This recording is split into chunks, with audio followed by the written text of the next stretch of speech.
Yes, we are live, and I am not Laura Ingram.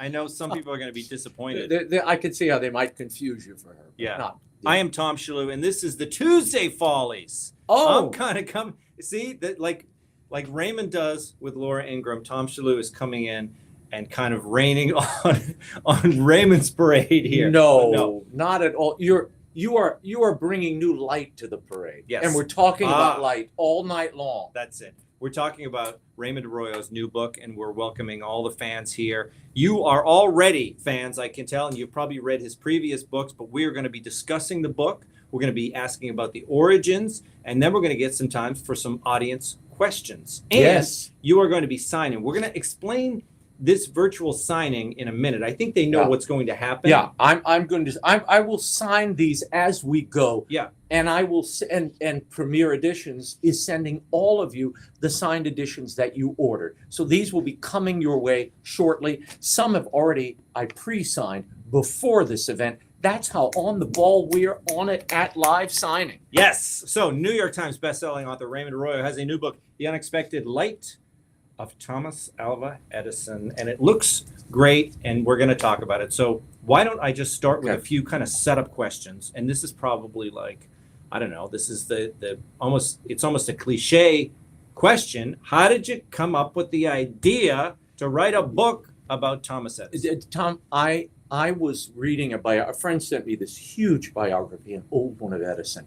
And I don't, like you, we're running in so many directions. I don't have time to read these Yeah. big things. So I took it with me on vacation, of course, and TSA stopped me 12 times. What is this thing? And they had to scan it because it's bigger than, a normal, the average book. So I'm flipping through it, and I'll give you a little secret how I read. Since the time I was very young, I will read a book sometimes from the back forward, so I'll read the last chapter. Then I'll go to the first, then the second to last, then the second, then the third to last, and back and forth. And then if I really get in the Why? rhythm of Wait a minute. I don't Why know. do you do that? for some reason, it's like the juice is in the back of the book. Uh-huh. So I want to see if it's worth the squeeze by jumping in on the deep end Yeah. and then going back to the ladder and the shallow end. So that's sort of how I work. So I'm reading this Edison biography. Long story short, in the back of the book, the last couple of pages of this biography, Edison is interviewed late in life, and he says, "My mother was the making of me. If not for her training, if not for her allowing me to follow my bent, and for her devotion and faith in me at a certain crisis moment in my life, I might never have become an inventor." And I thought, wait a minute, who is this mother? Yeah. And why was he almost not an inventor? So I started digging. So now I went back to chapter 1, and I'm taking notes now. Yeah. And I discovered this story. It was not in that biography entirely. I found it in little bits and pieces in other biographies. But it is the story of Thomas Edison, the world's greatest inventor. He's a curious child, and we capture this in the book. The slapstick funny part of this book is the kid trying to discover how the world works, Yeah. with tragic results. I mean, he wants to, how does fire work? He lights a fire in the barn and burns it down. Yeah. You And know- when are we now?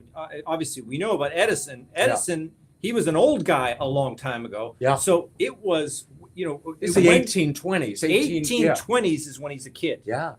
This So- is very early on in the 19th century. And so it's hands-on investigation, trouble. He's a curious soul. When he's 8 years old, his mother puts him in a school, registers him in the Reverend G.B. Angle's schoolhouse. And needless to say, after 3 months, Tom was not jibing with the educational methods of the E.G. Angle School. And so what is one of these small schoolhouses Little like school. in the Waltons or Little House on the Prairie? where all the kids come together in a little centralized schoolhouse, a rural area. The one day the schoolmaster, the Reverend, says, "Tom is addle-brained, cannot be taught, and really has no place here." Well, little 8-year-old Al breaks down in tears, runs home crying to his mother, tells his mother this, and Mrs. Edison, Nancy Edison, says, "We're going back to that school." The next day she takes him back, and she tells the Reverend Angle, "My boy has more smarts than you'll ever have. I'm going to take him home and homeschool him myself." And she does. This is very modern. Well, yeah, you bet. The Oh, beginning no. of the homeschool movement. And they did this without Dr. Fauci or school closures or anything.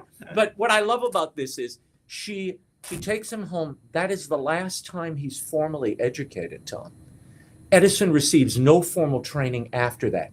Everything he learns is through the tutelage and guidance of his mother and his own lights. Yeah. It's an amazing story. So the unexpected light of Thomas Alva Edison is part of the Turnabout Tales series, which I'll tell you about in a little bit. I love this picture at the very beginning of the book. It's this little Thomas Edison reaching up to the light like kids do, right? But it's just so, it's got such depth to it. And the use of light in this book is so good. Tell me about how you found this illustrator, because it reminds me of when I was a kid, I used to read the True Life Adventures in Boy's Life. Oh, yeah. So, yeah. and because it has a cinematic quality to it, or I guess perhaps almost like a graphic novel quality, where you're taken through, they have, I love that spread. lots of long shots and close-ups. So it has a cinematic quality that those illustrations in Boy's Life used to have. And so tell me about your relationship with this artist. And again, this is the first of a Turnabout Tales series, which I'll tell you about in a second. It's an historic, I call it an historic series for families. Is this the first one? This is the first one. Turnabout Tales. The first Turnabout Tale. Mm-hmm. Everyone will involve a major life and a crisis moment in a young life. In this case, Edison. And as we say in the motto for Turnabout Tales, it's challenges faced, decisions made, and history turned. Because every obstacle in our lives, and it's important for us to understand this, more importantly for young people to understand this. We kind of get it because we've been through the scraps and bumps of life. Yeah. When obstacles present themselves, that is not the end of your journey. That is not the time to retreat and give up. That is the moment where you have to make a decision. And if you alter your path in that decision, in that moment, all of your destiny will open up to you, your vocation in life, and maybe history will turn on that decision. And every one of these Turnabout Tales will feature a story like that. That's the framing device I use. So it's not a womb to tomb biography of Edison. Yeah. It focuses on turnabouts and how those decisions altered and shaped the greatest inventor we've ever known. The illustrations, Tom, here's the problem with a picture book. I'll tell you, any of you aspiring picture book writers, this is a lot harder for me to write than a middle grade novel where I'm writing 200 pages or 250 pages, because you have to do the same amount of research. Yep. I do anyway. I've got voluminous research. You've got to cross-check and cross-reference things.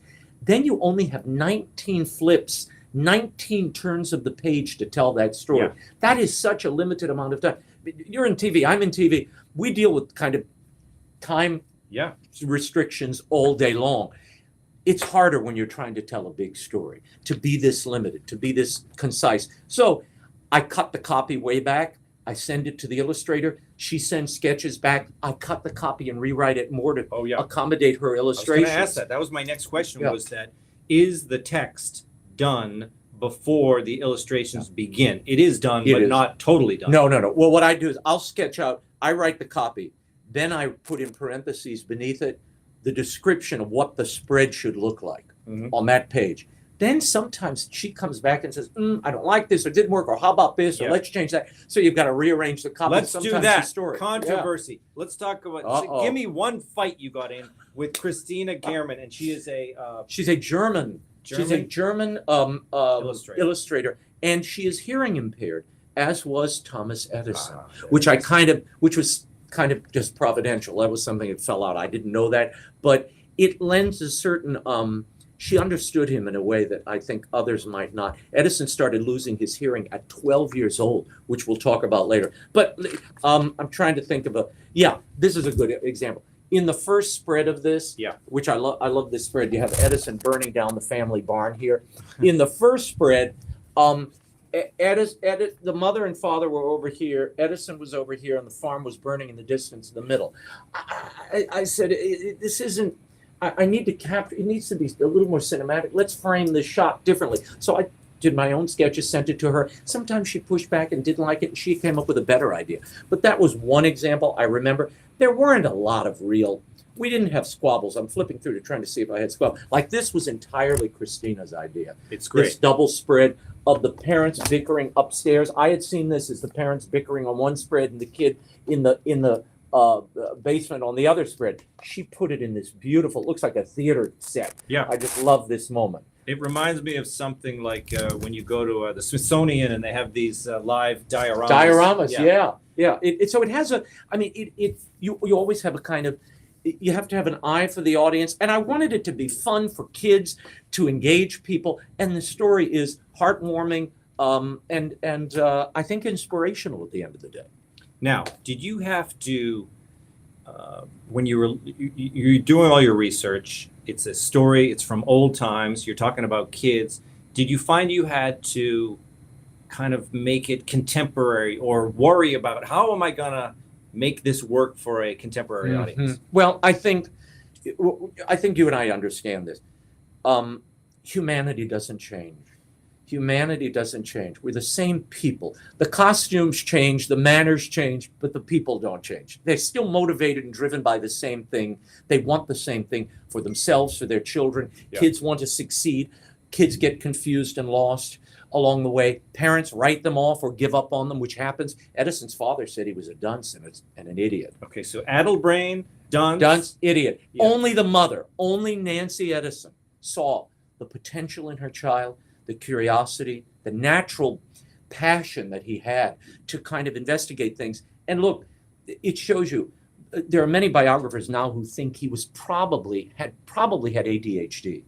I was thinking, what if he were around today, he'd probably have some type of diagnosis, and maybe they'd have given him some medication and tried to stop it. Yeah. And that ended up being the blessing for Tom Edison. The ADHD, I think he probably did have that, which is why he couldn't memorize or focus in the way the other kids were in the classroom setting, but he could hyper-focus on projects that he was obsessed with and bounce from project to project. When he built his own lab, he had 5 teams going on different experiments, different innovations at the same time. Yeah. He would run from pod to pod. He'd take a nap on the workbench, come back and dive in. That sort of mind to capture all of that at once. Yeah. What's that movie? Everything All at Once? Everything Everywhere All at Once? That was Tom Edison's mind. Everything Everywhere All at Once. And his innovations back in the last century, Tom, are the things we're using right now. The microphone, the video camera, of course, motion pictures was Edison. The alkaline battery, which is the lithium battery on these devices, are only follow-ups to the alkaline that Edison created in his lab right over in West Orange. All of this. And the light. We'd be in the dark right now. It's almost nighttime. We would be in the dark if it weren't for Edison. So I'm going to do a Raymond Arroyo and turn to the end of the book. Oh, very good. Oh, yeah, don't destroy the set now. See where we go from there. So I want to see how. Okay, so I'm looking here. He's a young man. So this basically really is the young. Well, Thomas Alva Edison. So 28 years old. He was 28 years old when he did the light bulb, believe it or not. 28 years old. Makes us feel like we're really behind the 8 ball here. Yeah. I mean, the guy had 1,000 patents. And some of these illustrations on the last page, and I see your Facebook questions coming in. Keep those coming. I will answer them, and Tom will answer them too. See this one right here? This is the sketch of the phonograph. I was shown that yesterday at the Edison lab, the true actual sketch. They pulled it out of the archive for me. It's right over here. And he would sketch, so he was very mind to hand. And this is a great tip for adults, for educators, librarians, parents. Edison believed he didn't like the form of schooling in America at the turn of the century. He thought it was remedial because it limited children and put them all in the same box. It was one approach. Yeah. He said no. He preferred the Montessori approach. And he said, and this is in his later writings, he believed you learn with your head and your hands. You experience and touch the world, you bend it and figure it out while you read deeply. And the combination of those things allows you to penetrate and see a different reality, a different possibility, and grounded in what we have today. And that was Edison. He was forward thinking, but he built on the failures of others. And he himself is someone who was written off, a failure, if you will, who ends up being the greatest inventor of all time and one that his mother built upon. Did he have siblings? He did. He had 7 siblings, but he was the youngest child. And his nearest sibling was 14 years older than him. So he was basically an only child in the house. and Nancy Edison's last child.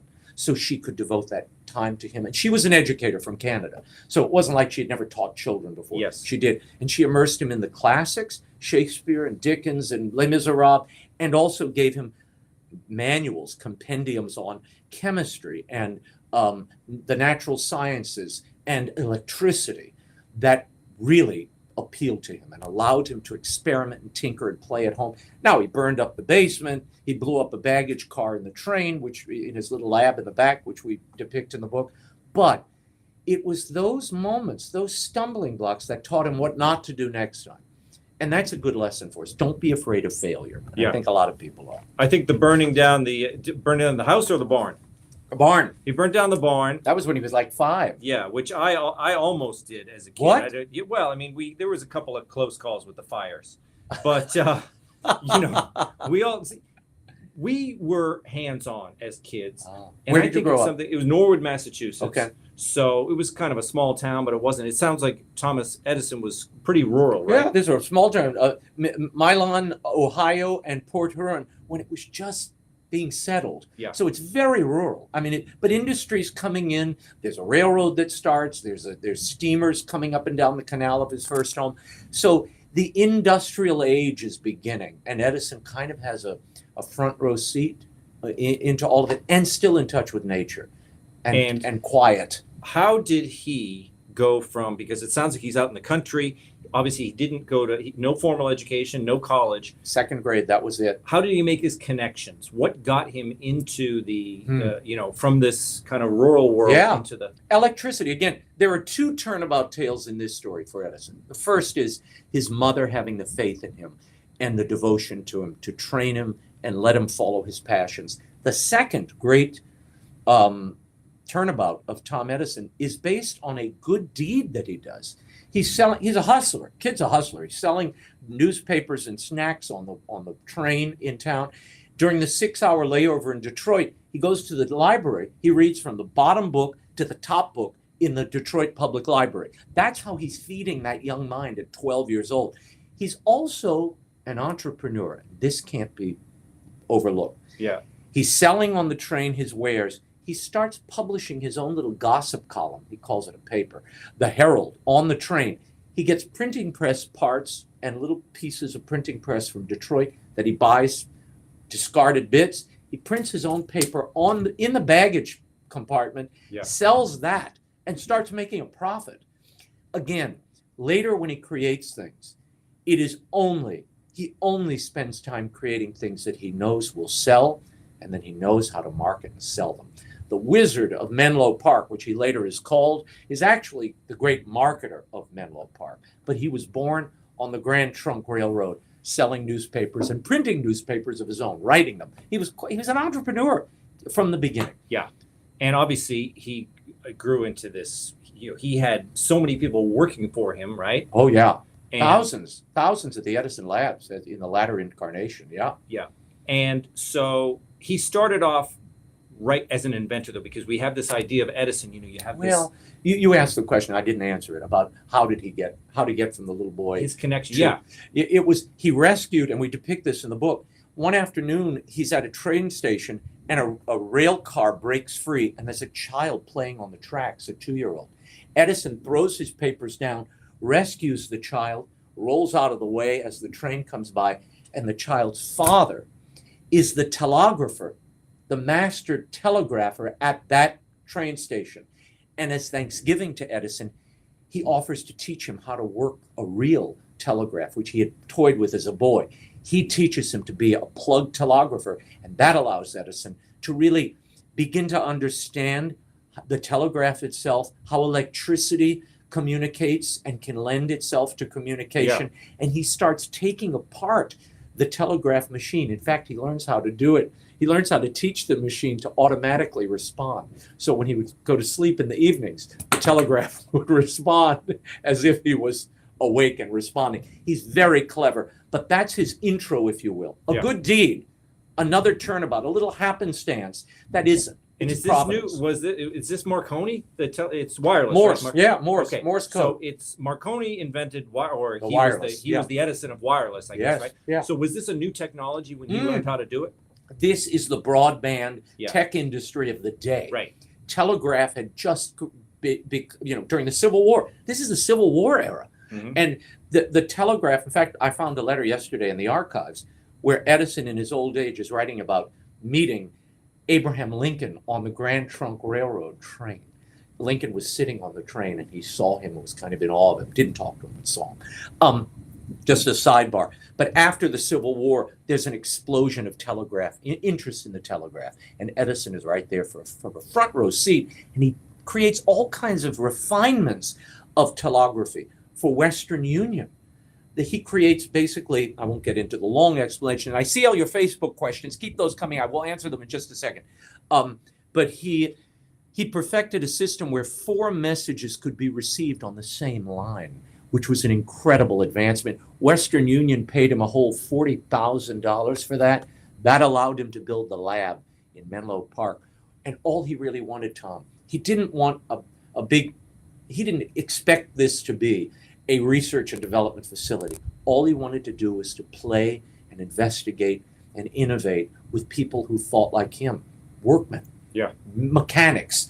And they had the refinements and the training that he didn't, but he had the vision and the foresight that they didn't have. So together, all of this all these innovations that we continue to live in the glow of in this modern age to this moment happen right there in New Jersey. It's incredible. So obviously this is a book for kids. What would you say? What's the kind of the target age for this? I Do you say have it, the young and the young at heart, Yeah. 4 to 104, because there's something here. This is also a story about mothers and parents and their sons. It's really about that, our obligation to our children. Look, somebody's saying, what's the age level for your new book? 4 to 104. You'll love it. I promise. Yeah. And hi from Idaho, hi to you from New York. And what is that? I heard about an African American who worked with Edison and actually invented the filament of the light bulb. Any truth to that? Now, this is a fascinating thing. Joe Piscopo had me on his show the other day. Yes. And in the middle of the show, he said, my grandfather worked at the Edison lab. I said, you're kidding me. It turns out there are so many people, when he had hundreds and thousands of employees, they did innovate and discover things. He would put them on the path. They would try. It was his creation wasn't like Steve Jobs, who dreamed up a new circuitry and it wasn't that. His was invention by elimination, a process of elimination. And this is a great quote. He said, I'm not a genius. The genius is sticking to it. The genius is sticking to it. Our greatest weakness, Edison said, is giving up too early. Try just one more time. And that is how he thought. That's how he innovated. So, they went through thousands of filaments to try to figure out what would conduct the electricity in the vacuum tube. Edison's contribution was the vacuum tube for the light. Yep. Everybody else had the arc lights. Well, those arc lights held a glow for like 10 minutes and they fizzled out. It's by arc you mean it's a burning filament, and right? The original ones was just an electric current between two what do you call those things? Neither of us passed science, but the 2 poles, and it was just the electricity going back, but it was too wild and bright and garish, and it didn't work. He came up with the vacuum. He said, we got to seal it. And then they couldn't figure out what filament, what connector would work to conduct this electricity and hold the glow. And he came up with bamboo. And then it was thread that was carbonized. That ended up being the final filament, I think, that he used through much of his, through the latter incarnations. So the reason I held the book and asked about the age, so you got a lot of parents picking this book up for kids, and it is about, like you said, it's about someone overcoming. He burned down the barn. He was kicked out of school. What were some of the other struggles that he had as a kid? Well, not only as a kid, because, you can imagine, he was very isolated, and he writes about that the deafness, at age 12, he starts losing his hearing. And he said, deafness drove me to reading. And I think it also drove him into his passions of chemistry and electricity and to discover how this works. And he had the time to ponder and consider deeply these concepts and the challenges and puzzles. So you see, it's how he entertained himself. He said it was all play. Yeah. He said, I never worked a day in my life. All I did was play. And you could see he was a solitary guy. If you go to the Edison lab, and I will post on my Facebook page at Raymond Arroyo, I'll post, I was at the Edison lab yesterday, and you'll see the room where he did his creating. He had a little chemistry lab similar to the one in the basement of his home. He built one for himself at the Edison lab. Now, they had a big chemistry building. He didn't want to work there. He had his own little chemistry lab so he could tinker and play himself. Yeah. And his office looks like a library. It's called the library today. It's surrounded by books, three levels of books with a desk in the middle, and that's where he worked. And I think that's a reflection of what the story I tell here. It's the child Edison sort of comforting himself in the things he knew, surrounded by books, alone, with room to tinker and play. And then he went out and worked with all the workmen and the mechanics, and he refined his innovations. Then he came back to the sanctuary and worked again. That model and the deafness, he said, drove him to that. But I think, again, like the ADHD, what some consider a liability, he saw, and it became a blessing to him and in his life. And it's the reason we have all this stuff, frankly.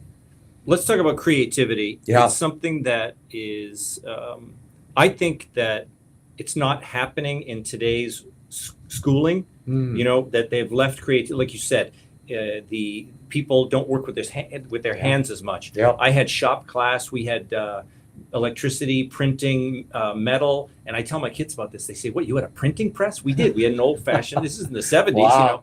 And we had art class. So Yeah. we got to, you know, we would work with our hands and things like that. Creativity is really just finding other ways to do things. It's Right. finding your way around things. The problem. So he had problems. He had blocks, like you said, with the he couldn't work in the traditional school. It didn't work for him. So he had to find his way around that, right? So is this let's just talk about the lessons of creativity that are in this book. Oh yeah. Well, there are a lot of them. And one of the most important ones is, and you see this, and it appears again and again in his writings, don't be afraid to fail. Our children, we are afraid to fail. Don't do that. You have to kind of throw yourself out. Remember, and this should inspire everybody. It certainly inspired me.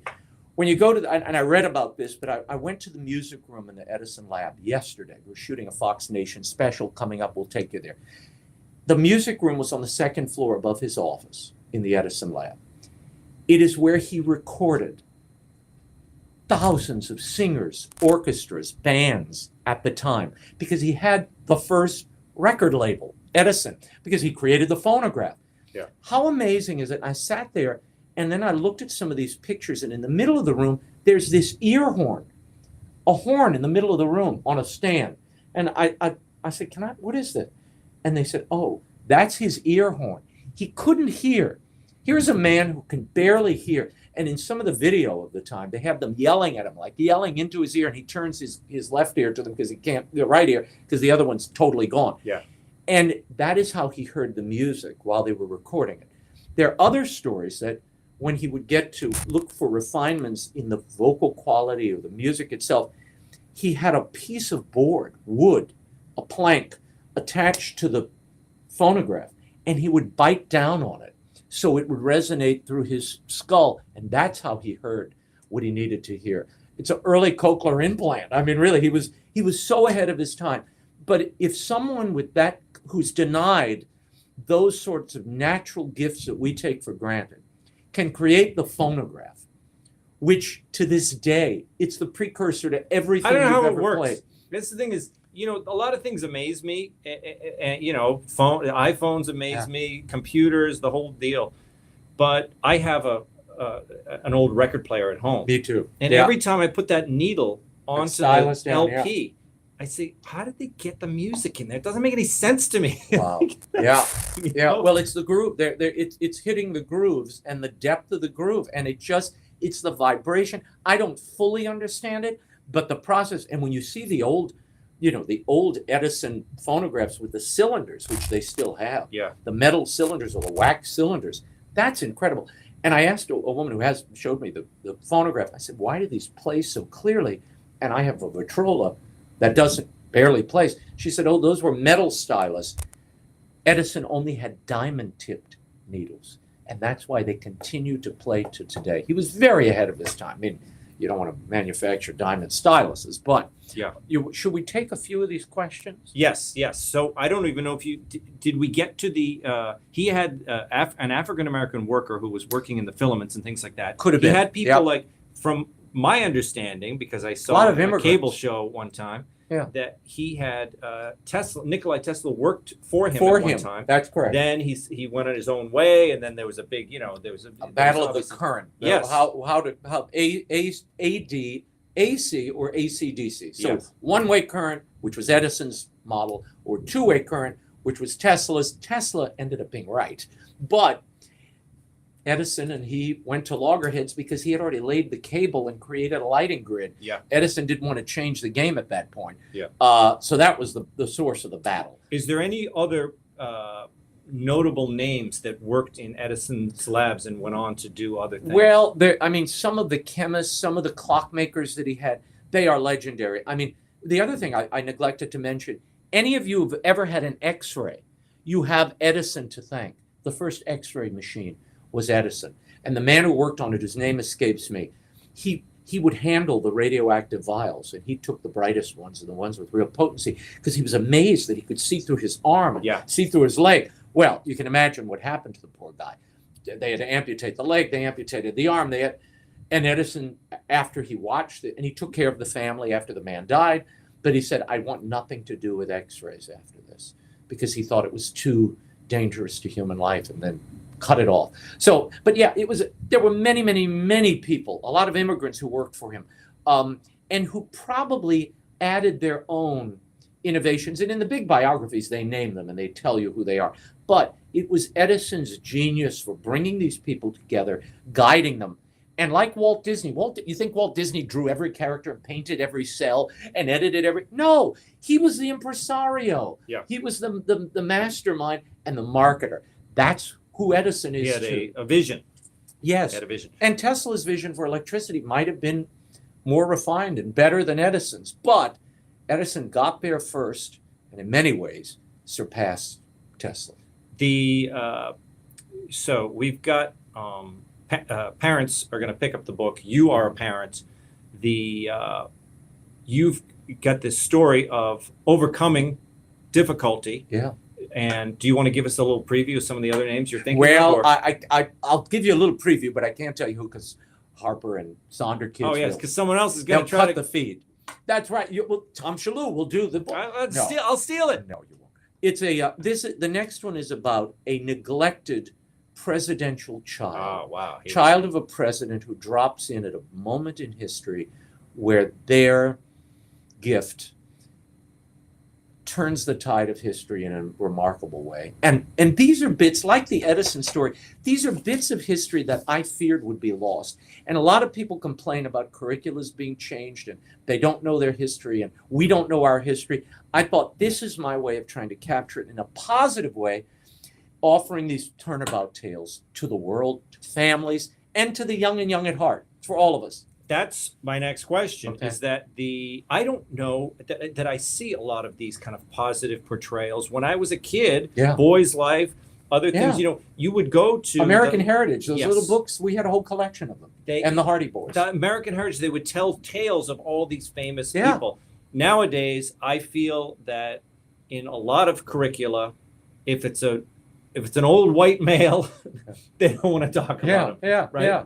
Well, And that's what it. look, and there's going to be great diversity in my tales. However, these are American lives that, for whatever reason, Tom, they've been discarded the way people discarded and wrote off Tom Edison. And I just think there are lessons here. They know things. There's wisdom in this life, guidance, instructional manual that we need from their lives to live a better future. And if we don't understand how they lived, how they refined the difficulties they had in their lives, the sins of their lives, as well as the glories, if we don't apprehend that, we're doomed to repeat it all over again. And I don't want that to happen for us or our children. So I'm going to read a comment here. Okay, It's, go ahead. it's not a question, and it's not going to help Yes. anybody, but why not But read you it? like it. Love you both. Love both you gents. Keep up the great work. Yeah! We did That's it. Okay, and where's the book available? You can get it on Amazon. You can get it right here from premiercollectibles.com/unexpectedlight, or you can get a signed copy from them. Also, I think the website is RaymondArroyoBook.com will take you to that site. Now, most of the people, or everybody that's here, is they already came in and bought a book, right? This is some people have not. They're some of just them are tuning lurking. in. They're Okay. just here for the entertainment and the laughs. So if they're here and they're thinking like, I'm going to get the book. Maybe I'll get it later on Amazon. Maybe I'll go to your website. What if they want to get a signed copy? Well, today is the day to do it. Today is the day to do it. And I am doing a limited book tour, and then I'll add some dates. Somebody asked about Michigan. Somebody asked about Arizona. I'm going to tell you about Michigan. I don't know if I should say this, but I'm going to say it. I was supposed to go to Michigan, and they said they couldn't have me because of COVID regulations or something. They were afraid of a big crowd coming into the store. That's what happened. In this day and age? We will try again, but that's what I was told. I'm not happy about that. I don't know. Any plans to do Is that a Tucson? Whitmer thing? I don't know. I was in Tucson, Arizona, and I'd love to come back to Mesa. I did an event there last December. I'll try to come back and do a signing there. Listen, I like this one. Okay. It's a lot here, but we might edit it down. Okay. My team was struggling when he was young, and he's now in the 10th grade. Sometimes tells me I don't do enough. What? Listen, this is what we hear from our parents. We've heard from our teens. You don't do enough. Welcome to reality. Yeah. But okay, he knows so much about science, and maybe I'll get to a question at the end. And nature for me. I think this may touch him. Yes, he's in 10th grade. Go ahead and get him the picture book. Yeah. Why not? Yeah. I look. I also wrote this because I come across during school visits, Tom, and I visit schools as part of my Will Wilder series and the other picture books I've done. When you go to schools, you see these children and the wonder and the possibility, the natural excitement and curiosity to learn. And then there comes a point where those lights start to dim. And I think it's because of devices like this and people who have preordained ideas of what that child should be at that point. Yeah. And they may or may not be at that point. Children grow and learn and explode at different times in their lives. They blossom. This is a book about not writing anyone off, not counting anyone out. And sometimes, and this is a theme that runs through all my books really, sometimes it is that forgotten child who ends up being the one that God smiles on to help us all and to do something so extraordinary that no one imagined. And thank God Edison had his mother. Little children, when I read this book to them, they say, they see the cover. They say, who's this ghost lady in the background here? And I said, that's a pretty interesting take because she is a ghost lady in many accounts of Edison's life. She's barely there. They just say, that's his mother. Yeah. I thought it was important to kind of put her in the center of the story in a way because parents, we have a role. And whether people sing your virtues when it's over, when your child grows and does great things, that's not the point. The point is you were there, you guided them to where they needed to be, you accompanied them through their journey. And sometimes it's a rocky journey. Sometimes it doesn't follow everybody else's pattern. So I would say, yes, stand by, stay close to your teen. Of course, they're a pain in the butt. That's the nature of being a teenager. But accompany them, see where they are. Let them learn at their own pace in their own way. Now, you learned about the influence his mother had from him. He wrote about it. He said, my mom is responsible for me. He said it, right? He said, I'll read you the quote. Read you the quote. He said, my mom, and I wrote it down here, my mother was the making of me. She let me follow my bent. If it had not been for her appreciation and faith in me at a critical time, I should never have become an inventor. Look at that cursive writing. Talking about Catholic school, right? Are you kidding me? Oh, you want me to a little reveal? I'll give you a little something I haven't told anybody yet. And people ask me, why were you drawn to Edison? Part of it was when I told you the mother thing. Then when I figured out he was thrown out of school in 2nd grade, somebody else was thrown out of class in 2nd grade. By Sister Agnes at St. Benilde School.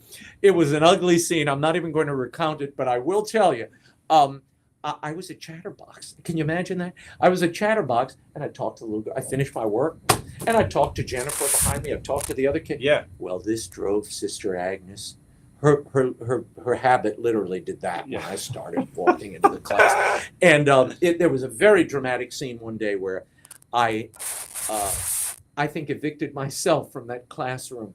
Someday I'll tell it. But I ended up they moved me my person to the fourth grade classroom, and the nuns sent the work there. So the second half of second grade I spent in the fourth grade classroom, and thank goodness that teacher, Mrs. Shimento, saw something in me, allowed me to do work I wasn't doing in second grade. I was doing fourth grade studies, and she was kind of letting me do my class clown routine and act up a little bit, and it worked.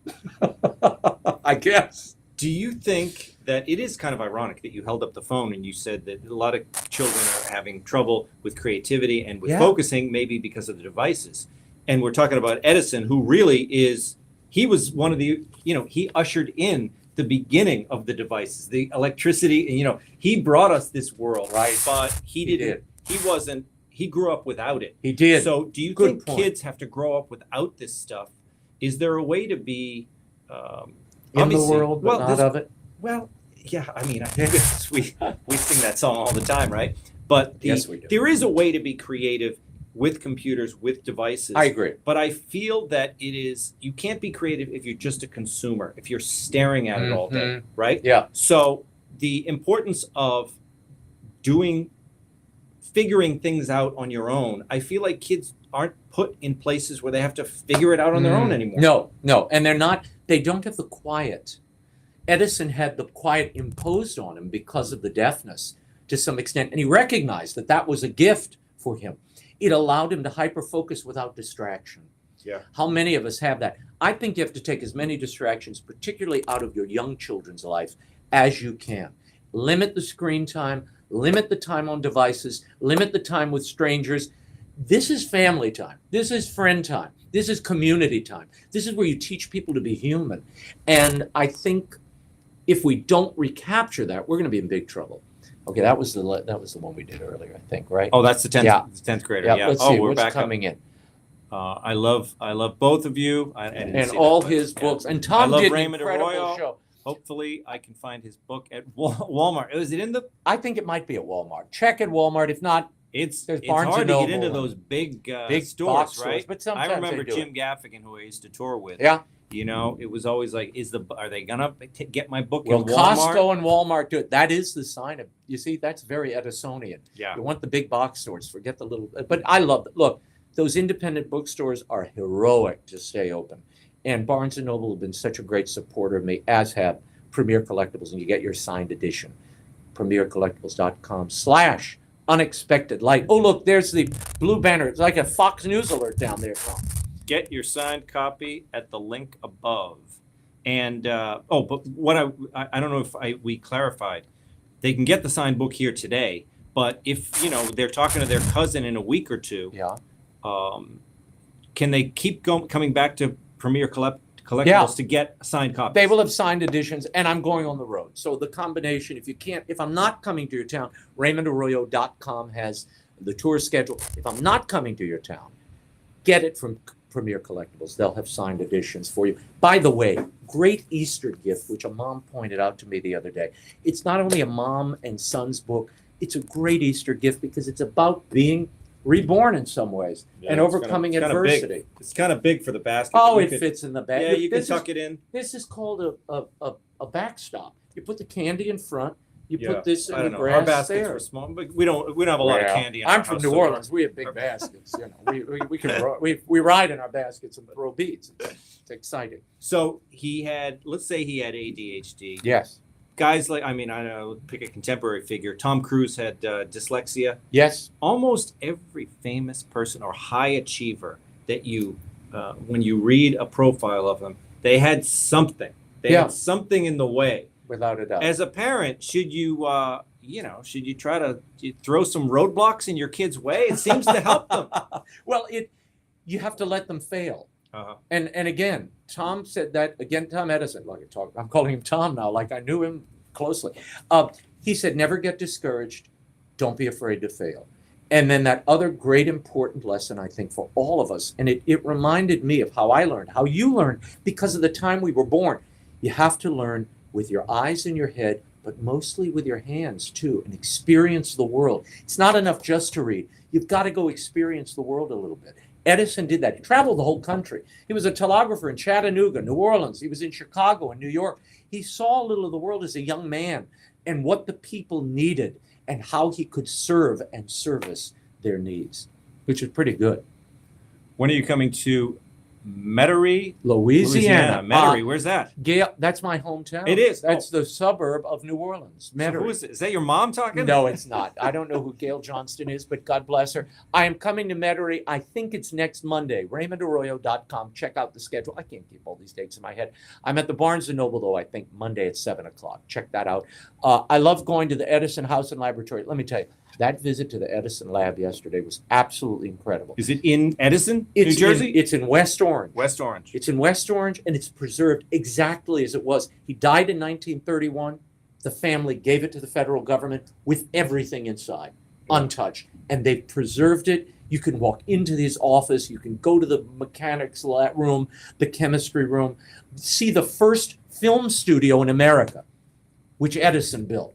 It's incredible. Remember, no lights, no big Klieg lights to light the scene. So they built a house on casters so it could turn side to side. They'd open the roof and follow the sunlight. Oh, yeah. Pretty so this incredible. He had film stock invented before he had the light bulbs. No, right? that was no? after. The But he motion didn't have picture the big- camera he didn't came have the after. big But he didn't lights. have enough electricity to power those Yeah. massive bulbs. Hey, Raymond, met you last summer in Dollywood. Yeehaw. I remember that. Would love to see you again at a book signing. When will you be coming to the Pittsburgh area? I don't know, but I'll try. I'll put it on the list.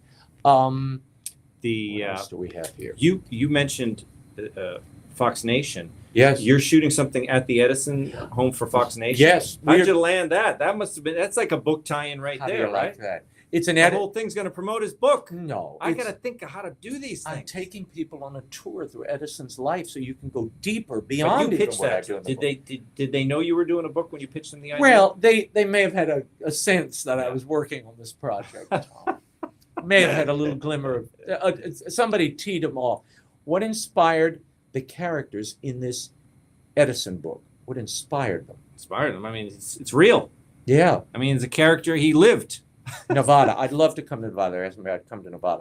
What was it like when you were just starting out in journalism and broadcasting? Oh, I'm going to ask Tom this. Were there ever days you wanted to quit, and what made you keep working toward your dreams? I'm going to you answer that one first, and then I'll answer. Oh well, listen, I'm in the world of stand-up comedy. So That's a hard are you life. kidding me? For 10 years, Mm. I considered quitting because, you have to be bad for. I won't say 10 years. I don't think I was bad for 10 years. I was bad for 4. Wow. And then I got my first TV spot about a decade in. I got here in 91, early in 91, and I did Conan O'Brien in 99. So 8 years, I Wow. guess. So generally, most of the comedians I know, it took a decade of, as we say, bombing. Yeah. A decade of bombing. To dying out there Yeah, in front so- of an audience, which is it's the hardest. I think it's one of the hardest disciplines. I mean, it's one of the hardest performance skills to acquire. If you take it hard, and that's the thing. Is What does that mean? If you take it hard, you're going to have bad shows. Yeah. And Yep. the thing about it with stand-up is you'll usually, especially on the weekend, you'll have a good show, and then you want to make an extra, couple of bucks. So Yeah. you stick around for the 1:30 show. So you usually bomb to close the evening. You usually have your worst show of the night. And then And you go home miserable. Yeah. So and then when you finally start to get work, you go on the road and you'll work Thursday through Sunday. Mm. And the Saturday night show, you're feeling great because the show is packed. And then Sunday, you got to close it out. Usually you end the weekend with a bad show. Mm. And so it's always, it's ups and downs through the whole Mhm. thing. So yeah, there were a lot of days that I wanted Yeah. to stop. But I think that's what, now when I'm doing any kind of a task, nothing is as hard as the open mic circuit. So No, that's right. Makes No, life no. easy. Well, you see, I'll tell you. Yes, I had the same notions. You want to give up, and I started in the theater. Remember, and there was a woman here in New York, Stella Adler, who trained Marlon Brando, Judy Garland. She was the MGM coach. Yeah. But she was one of the apostles of theater here. She was 90 years old And when you I knew her? studied with her. Oh I my studied with her gosh. for 3 years. I used to play at the Stella Adler space, Oh my but I gosh. never saw Stella Up at Adler. the city center? No, it was Or the next one to the down? Joe Papp Theater down there. Oh, Stella downtown. Adler, That's yeah. after they moved. You see, that's after the fact. I was in the old days at the city center next to Carnegie Hall, and Stella was there. Stella was, I loved her. She was a genius in some ways. She saw the problems in you the moment you walked in the door. You barely got a word out, and she would go, "Stop, darling. You're faking. Stop faking. Stop the faking." It's so In classic. front of 50 people. Yeah. And you were humiliated. You're in costume like a goofball trying to get through the scene. Yeah. Get out and open the door again like a human being. Open it like a human being. This was my training. Well, after this kind of militaristic acting training for 3 years, nothing scared me again, Yeah. ever again. I mean, it's so that gave me a huge amount of confidence. And then I got bored on the road. I was on the road doing shows and musicals. I did Shakespeare. It bored me to tears. And I loved the first 3 weeks.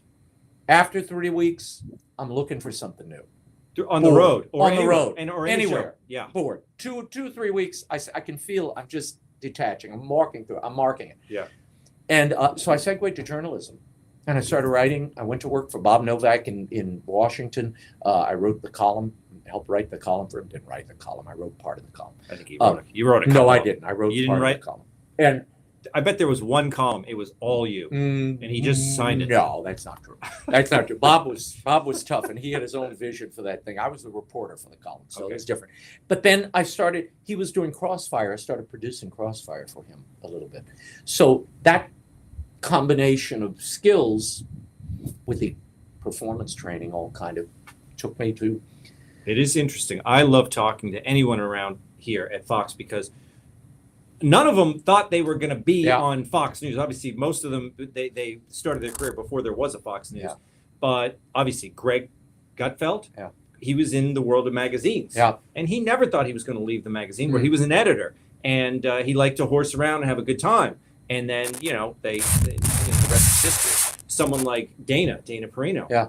she didn't think she was going to have a TV career. No, she was a Politico. Yes. Yeah, no. We'll get back to a few questions before we check out.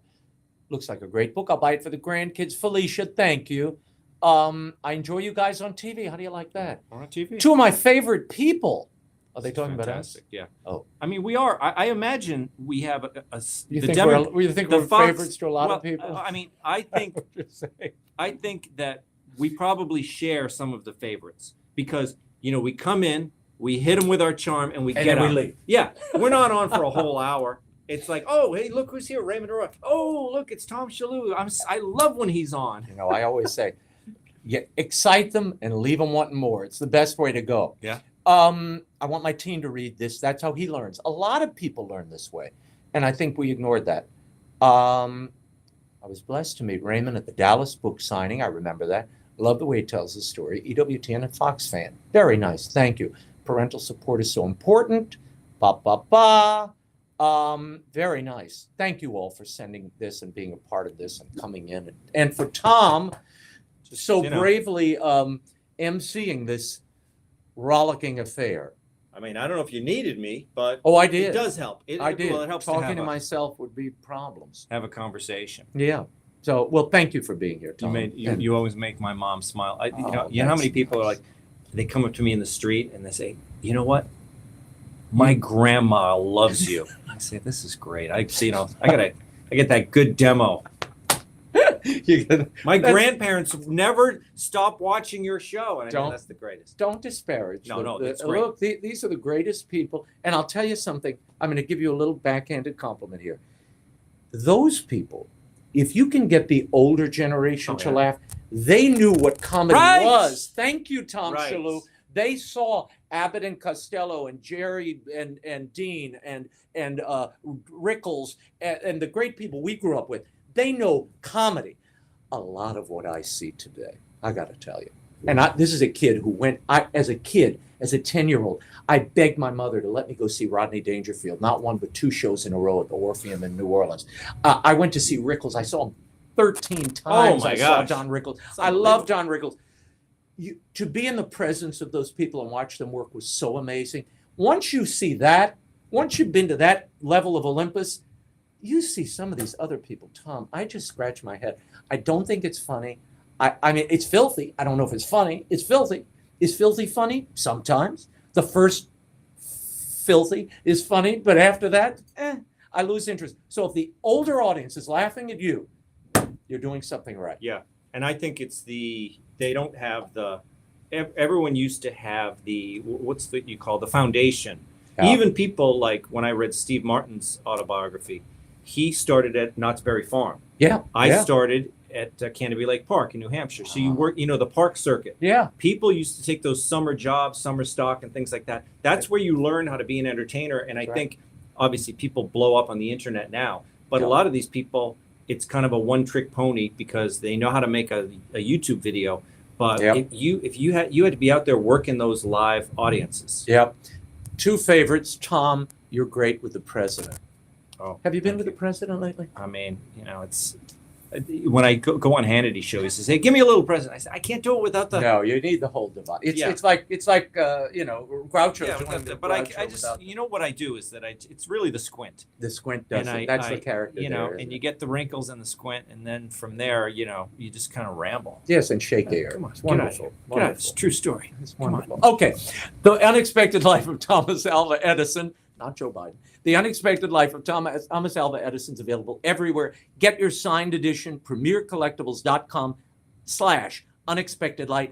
Thank you, Tom Shalhoub, for doing this with me, for me. Thank you. Thank you all for joining. And look, a great Easter gift. Get this for your kids. I'm going to be on Tucker tonight, so make sure you tune in there. Whoa. How's that for a product I'm placement? sure he's going to move more books than I can. Tucker Carlson. Well, you can come with me if you like. This is working. I like the chemistry here.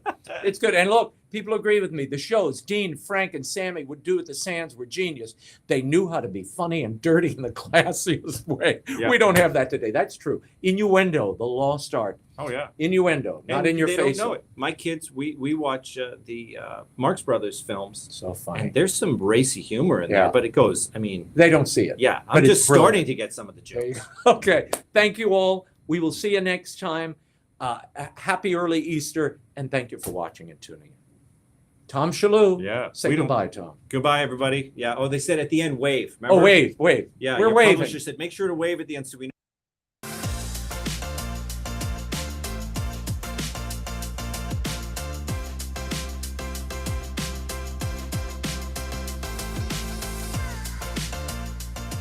Hey, this is John Acuff, New York Times best-selling author of 7 books and someone who's done a live signing. If you like the one you just watched, make sure you check out our YouTube channel. It's full of amazing authors having great conversations and signing books for viewers just like you. So make sure you subscribe.